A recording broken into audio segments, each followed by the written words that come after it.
अस्सलाम वालेकुम। तमाम तारीफ़ें अल्लाह पाक के लिए हैं जो बड़ा मेहरबान है, निहायत रहम करने वाला है। Welcome back to my channel AKZ tube of daily life. आज इस वीडियो में हम प्रेगनेंसी में होने वाली तब्दीलियाँ जो हैं, फीलिंग्स हैं, वो देखेंगे कौन कौन सी फीलिंग्स होती हैं प्रेगनेंसी के टाइम पे। तो चलते हैं। पहली जो चीज आपको महसूस होती है वो आपको पीरियड का ना आना है, यानी कि माहवारी ना होना है। ये बेसिकली सिम्टम भी होता है, लेकिन एज अ होल ये फीलिंग्स में आता है कि आपको बार बार एहसास होता है कि शायद अभी डेट आ जाएगी, लेकिन नहीं आती। स्लाइड स्पॉटिंग, अगर आपको हल्के हल्के दाग लगे तो वो इम्प्लांटेशन की ब्लीडिंग होती है। अगर लगातार लगते रहे तो फिर आपको डॉक्टर को इसको चेक कराने की भी जरूरत होती है। तो ये भी फीलिंग्स में आता है अगर आपको स्पॉटिंग हो रही हो।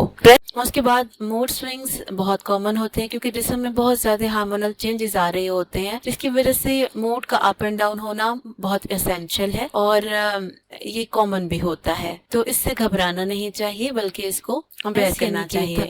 थकावट की फीलिंग इसलिए होती है कि बज़ाहिर आप ठीक होती हैं, लेकिन जिस्म के अंदर बहुत ज्यादा चेंजेस हो रहे होते हैं, जिसमें आपकी तवानाई भी इस्तेमाल हो रही होती है। इस तरह के हार्मोनल और फिजिकल चेंजेस की वजह से आपको थकावट का एहसास होता है। पीरियड टेंडरनेस आपको फील होती है, यानी कि हाथ लगाने से आपको छाती बहुत नरम लगती है। ये आमतौर पे पीरियड्स आने के करीब भी होता है, लेकिन अगर आपको हो रहा है तो ये भी एक पहले मंथ की फीलिंग्स में से एक फीलिंग है। एक फीलिंग ये होती है कि आपकी खाने की रूटीन में तब्दीली आ जाती है, यानी कि पहले जो चीजें आप बहुत शौक से खा रही थी, मे भी वो अब आपसे ना खाई जाती हो। या फ्रीक्वेंट यूरिनेशन, क्योंकि आपको प्रेगनेंसी में बार बार प्यास लगती है, ब्लड सप्लाई ज्यादा चाहिए होती है और वाटर इनटेक भी ज्यादा हो जाता है, तो आपको बार बार पेशाब आता है। और अगर आपके ब्लैडर के ऊपर कुछ बोझ पड़ रहा हो तो भी ऐसा होता है। डाइट में कोई चीज आप शौक से पीती थी तो वो आपको अब अच्छी नहीं लग रही या बहुत ज्यादा अच्छी लग रही है, तो किसी तरह का भी चेंज आप महसूस कर सकते हैं। तो ये भी आपकी फीलिंग्स में से एक फीलिंग है।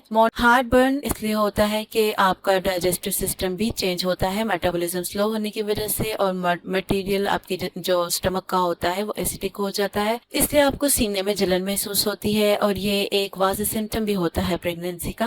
मॉर्निंग सिकनेस, यानी कि सुबह सुबह आपकी तबीयत का बिगड़ना, इसमें आपको उठाना जाना, गनुदगी का एहसास होना या हार्ट बर्निंग होना, मुंह में थूक आना, इस तरह की बहुत सी चीजें शामिल होती हैं मॉर्निंग सिकनेस में, लेकिन ये कॉमन होता है। हाइटेंड सेंस ऑफ स्मेल, यानी कि सूंघने की हिस्स का बढ़ जाना। अगर आप कोई खाना बना रही हैं तो आपको उसकी स्मेल बहुत ज्यादा तेज महसूस हो सकती है, आपको स्मेल बहुत बुरी लग सकती है और आपको बहुत अच्छी भी लग सकती है। ये दोनों तरह की चीजें आपके साथ हो सकती हैं। या आपको नींद ज्यादा आती है, तो ये पहले महीने की निशानियों में से एक निशानी है। बैक पेन, यानी कि आपकी कमर में दर्द अगर हो रही हो, तो ये भी आपके फर्स्ट मंथ की फीलिंग्स में से एक फीलिंग है, क्योंकि ये आपको तमाम 9 महीने रहेगी। और कई फीमेल्स बहुत लकी होती हैं जिनको इतनी ज्यादा ये नहीं होती, लेकिन ओवरऑल ये होती है। Hunger feel, irregular bowel movement, यानी कि आपका जो डाइजेस्टिव ट्रैक है वो पूरा एबनॉर्मल मूव करता है, क्योंकि उसमें बहुत सारे हार्मोनल चेंजेस हो रहे होते हैं। तो कभी आपको कॉन्स्टिपेशन हो जाती है, कभी आपको मोशन लग जाते हैं, तो ये आपके साथ होता है। हेडेक, यानी कि सर में दर्द, ये भी हार्मोन्स के चेंजेस की वजह से होता है। और इसके अलावा ब्लड प्रेशर कभी कम और कभी ज्यादा हो जाता है, जिसकी वजह से आपको हेडेक की फीलिंग आती है। तो ये सिम्टम्स में से एक सिम्टम है। यानी कि भूख का एहसास, अगर आपको भूख ज्यादा लग रही है तो आपको समझ जाना चाहिए कि आपके जिस्म में चूंकि चेंजेस आए हैं, मेटाबॉलिज्म चेंज हुआ है और आपके तवानाई की जरूरत ज्यादा हुई है, तो ये हो सकता है कि आपको खुराक की भी